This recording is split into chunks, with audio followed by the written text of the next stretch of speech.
আসসালামু আলাইকুম। সদ্য পঞ্চম শ্রেণী সমাপ্তকারী শিক্ষার্থী বন্ধুরা, নিশ্চয়ই তোমরা ভালো আছো। তোমাদের জন্য আজকে আমি তোমাদের ইংলিশ টেক্সট বুক থেকে এক্সপিরিয়েন্স 1 নিয়ে হাজির হয়েছি। স্বাগত জানিয়ে শুরু করছি আজকের আলোচনা। বন্ধুরা, আগামী জানুয়ারিতে যখন তোমরা বইটি পাবে, তখন গিয়ে তোমাদের এই আলোচনাটি বুঝতে অনেক বেশি সুবিধা হবে। ফেসবুকে আমাকে ফলো করো, তোমাদের অভিভাবকদের বলে রাখো পেজটি এবং প্রোফাইলটি ফলো দিতে এবং আমার ইউটিউব চ্যানেলটিকে সাবস্ক্রাইব করতে। বন্ধুরা, একেবারে পেজ নাম্বার 1, এই যে এখানে তোমরা দেখতে পাচ্ছ অ্যাক্টিভিটি 1.1। আমার আগের ভিডিওতে তোমাদের বলেছি অ্যাক্টিভিটি হচ্ছে কাজ।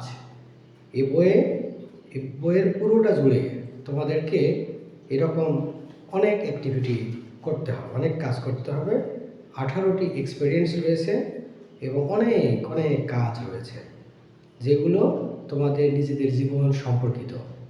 একেবারে নিজেদেরকে পরিস্থিতিতে একেবারে নিজের পরিস্থিতি অনুযায়ী নিজেকে প্রশ্নের সঙ্গে জড়িয়ে ভেবে চিন্তে কাজ করতে হবে। এগুলোকে বলা হয় যে রিয়েল লাইফ সিচুয়েশনস।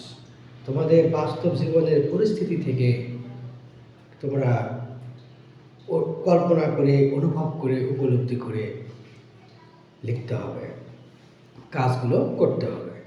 তো বন্ধুরা, 1.1 এই অ্যাক্টিভিটিতে বলা ছিল, আমি গত ক্লাসেও বলেছি, এখানে 3টি প্রশ্ন ছিল এবং সেই 3টি প্রশ্ন তোমাদের বন্ধুদের দুজন করে জোড়া হয়ে একজন বন্ধু একজনকে প্রশ্ন করবে, অপরজন বন্ধু উত্তর দিবে।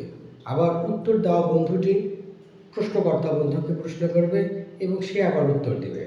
আমি বোর্ডের মধ্যে লিখে রেখেছি এর সম্ভাব্য কি উপায়ে তোমরা একে অপরের সঙ্গে উত্তরগুলো বিনিময় করতে পারো। আবারও বলে রাখি, এই উত্তরগুলো তোমাদের শিখতে হবে এবং এগুলোই তোমাদের লিখতে হবে, এগুলোই জানতে হবে, আমি সেটা বলছি না। আমার আলোচনার উদ্দেশ্য হচ্ছে তোমাদেরকে পদ্ধতিটি দেখানো, তোমাদেরকে একেবারে মুখস্থ করতে আমি বলবো না। কারণ এই বইটির একটি বিশেষ জায়গা রয়েছে, যেখানে তোমাদের জন্য একটি দারুণ মেসেজ রয়েছে, সেইটি একটু তোমাদেরকে আমি দেখাতে চাই। সেটি হচ্ছে এই যে বইয়ের যে এই জায়গাটা, এই পেজটিতে এখানে ডিয়ার স্টুডেন্টস অর্থাৎ শিক্ষার্থীদের উদ্দেশ্যে কিছু কথা বলা আছে। তো এখানে অনেক কথার মধ্যে একটি কথা বলা আছে, so no more home tasks, আর নয় কোনো বাড়ির কাজ। নো মোর কোচিং সেন্টার্স, আর কোনো কোচিং সেন্টারে যেতে হবে না। নো মোর মেমোরাইজেশন, এবং আর কোনো মুখস্থ নয়। অর্থাৎ তোমাদেরকে আর কষ্ট করে নিজেদের আউলার দেওয়া যে ব্রেইনটা, এটাকে একেবারে মুখস্থ করে ঠেসে নষ্ট করবো, আর কোনো প্রয়োজন হবে না। নিজেদেরকে প্রশ্নের সঙ্গে, পাঠ্যপুস্তকে বর্ণিত ঘটনার সঙ্গে নিজেকে জড়িয়ে বাস্তব জীবন থেকে উঠে আনা যে উত্তর, সেইগুলোই তোমাদের লিখতে হবে। এখন বন্ধুরা, যাচ্ছি একটি প্রশ্নে, যেটি এখানে অ্যাক্টিভিটি 1.1 এর প্রথম প্রশ্ন। How many members do you have in your family? এখানে তোমাদের একজন বন্ধু আরেকজন বন্ধুকে জিজ্ঞেস করবে যে, বন্ধু, তোমার পরিবারে কয়জন সদস্য রয়েছে? এখন এর উত্তরটা তো আমি বলে দিতে পারবো না যে তোমার পরিবারে কয়জন সদস্য রয়েছে। আমি একটা উদাহরণ বা শুধু একটা প্ল্যাটফর্ম বা একটা ছক হিসেবে নিলাম, যে তুমি বলতে পারো, I have 5 members in my family. আমার পরিবারে 5 জন সদস্য রয়েছে। সেখানে 5 জন না থেকে 2 জন, এছাড়া 3 জন থাকতে পারে, 4 জন, 5 জন বা আরও বেশি কেউ থাকতে পারে। তো এখন এইখানে I have 5 members in my family. এখন তোমাদেরকে আমি বলি, এই যে আই এর পরে হ্যাভ 5 মেম্বার্স, এখানে এই যে হ্যাভ, এই হ্যাভের ব্যবহারটা তোমাদেরকে এই প্রসঙ্গে একটু শিখিয়ে রাখি। হ্যাভ শব্দটির অর্থ হলো থাকা।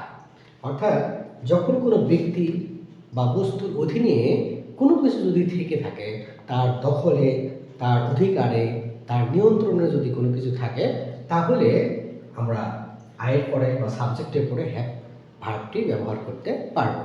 তোমাদের আরও একটি মজার কথা বলি, এই হ্যাভ আবার অক্সিলারি ভার্ব বা সাহায্যকারী ক্রিয়া হিসেবেও ব্যবহৃত হয়। আমি তোমাদেরকে পর্যায়ক্রমে সে বিষয়ে অন্য আরেকটি লেকচারে হয়তো সে বিষয়ে বিস্তারিত বলবো। তাহলে আই হ্যাভ, আমার রয়েছে, কি রয়েছে? 5 মেম্বার্স, 5জন সদস্য রয়েছে। কোথায় রয়েছে? ইন মাই ফ্যামিলি, আমার পরিবারে। এইভাবে তোমরা বাক্য লিখতে পারবে। আবার তুমি এইভাবে লিখতে পারো, আই হ্যাভ, অন্য একটি প্রসঙ্গে তোমার কোনো কিছু রয়েছে, যেমন তুমি যদি বলো I have 5 friends in my class, আমার ক্লাসে আমার 5জন বন্ধু রয়েছে। অর্থাৎ একসঙ্গে 40 জন পড়ো, কিন্তু সবাই তো আর তোমার খুব কাছের বন্ধু না, তারা বাকিরা হয়তো তোমার ক্লাসমেট বা সহপাঠী, কিন্তু বন্ধু মাত্র 5জন। এরকম এই সেন্টেন্সের যে স্ট্রাকচার বা গঠন, এই রীতি অনুযায়ী তুমি অনেক অনেক শত শত বাক্য তৈরি করতে পারবে। এবার 2 নম্বর প্রশ্ন ছিল describe your relations with them, তাদের সঙ্গে তোমার সম্পর্ক বর্ণনা করো। অর্থাৎ এই যে আগের প্রশ্নে তোমাকে বলা হলো যে তোমার পরিবারে কয়জন আছে, তুমি বললে 5জন বা যতজনের কথা তুমি বলবে। এখন তোমার কাছে বলা হচ্ছে, তোমার কাছে জানতে চাওয়া হচ্ছে যে তাদের সঙ্গে তোমার সম্পর্ক কি, অর্থাৎ এই পরিবারের সদস্য কারা। তখন তুমি এরকম করে বলতে পারো, they are my parents, grandparents and me, তারা আমার বাবা মা, আমার দাদা দাদি এবং আমি। এখানে গ্র্যান্ড প্যারেন্টস কেন আমি লিখেছি তার একটা ব্যাখ্যা দিচ্ছি। সেই ব্যাখ্যাটা এই যে এই প্রশ্নে রয়েছে, do you talk to your parents in the same way as you talk to your grandparents, তোমার দাদা দাদির সাথে তুমি যেভাবে কথা বলো ঠিক সেইভাবেই কি তুমি তোমার বাবা মার সাথে কথা বলো। এই যে এই প্রশ্নে, অর্থাৎ 3 নম্বর কোশ্চেনে গ্র্যান্ড প্যারেন্টস থাকার কথাটা, এই শব্দটি উপস্থিত থাকার কারণে আমি এই বি নম্বর কোশ্চেনের উত্তরে গ্র্যান্ড প্যারেন্ট শব্দটি ব্যবহার করেছি। নিশ্চয়ই তোমরা বুঝতে পেরেছো। তো বন্ধুরা, এই যে এখন 3য় প্রশ্নে তোমাদের কাছে জানতে চাওয়া হচ্ছে যে ভাষায়, যে ওয়েতে, যে পদ্ধতিতে, যে রীতি অনুসরণ করে তুমি তোমার দাদা দাদির সাথে কথা বলো, ঠিক সেভাবেই কি তুমি তোমার বাবা মার সাথে কথা বলো? একটু ভেবে দেখো তো। অবশ্যই নয়, কারণ বাবা মাদের সঙ্গে আমাদের এক ধরনের সম্পর্ক, আর দাদা দাদির সঙ্গে আমাদের ভিন্ন রকমের সম্পর্ক। অর্থাৎ বাবা মার সাথে আমরা অনেক ক্লোজ, অনেক ঘনিষ্ঠ, অনেক ফ্রেন্ডলি, কিন্তু আমার দাদা দাদির সঙ্গে আমরা ফ্রেন্ডলি। তবে আমরা যে কথা বাবা মাকে বলতে পারবো সে কথা অত সহজভাবে, একেবারে খুব হৃদয় খুলে, ঠিক কীভাবে বলবো, যে একটা অনুনয় করে, একটা আবদার করে দাদা দাদির কাছে হয়তো নাও বলতে পারি। আবার দাদা দাদির কাছে আবদার যেটি করতে পারবো, আমার কাছে সেটি নাও করতে পারবো। তার মানে আমরা বুঝতে পারছি যে আমরা বাবা মার সাথে একভাবে কথা বলি, আবার দাদা দাদির সঙ্গে আরেকভাবে কথা বলি। বিষয়টি তেমনই। সেজন্য আমি লিখেছি এরকম যে নো আই ডু নট, অর্থাৎ না, আমি বাবা মার সাথে এবং দাদা দাদির সাথে একই পদ্ধতিতে কথা বলি না। আই ইউজ ডিফারেন্ট ওয়েজ, আমি ভিন্ন ভিন্ন পদ্ধতি বা ভিন্ন ভিন্ন রীতি অবলম্বন করি। While talking to my parents and my grandparents, আমার বাবা মা এবং দাদা দাদির সাথে কথা বলার সময়। তোমরা এই যে আজকের এক্সপেরিয়েন্স 1-এর যে বিষয়ে আমার যে 2য় লেকচার, এটি তোমরা ভালো করে দেখে নিও এবং বারবার দেখিও, তাহলে তোমরা বিষয়গুলো বুঝতে পারবে। আর এই ভিডিওটি দেখছো, এই পরের ভিডিওটি দেখবার কিন্তু আমন্ত্রণ তোমাদের এখনই আমি জানিয়ে রাখছি। তার একটা এই যে পেজ নাম্বার 2, তার সুন্দর একটি ইলাস্ট্রেশন এখানে রয়েছে। নিশ্চয়ই বন্ধুরা তোমরা দেখতে পাচ্ছ, দেখা যাচ্ছে কি? দেখতে পাচ্ছ হয়তো নিশ্চয়ই। এই যে এখানে 3জন ছেলে মেয়ে, 2জন ছেলে 1জন মেয়ে রয়েছে। এখানে তোমাদের বলা হচ্ছে যে 3টি প্রশ্ন এখানেও আছে। ক্যান ইউ গেজ হু দে আর, তুমি কি অনুমান করতে পারো তারা কারা?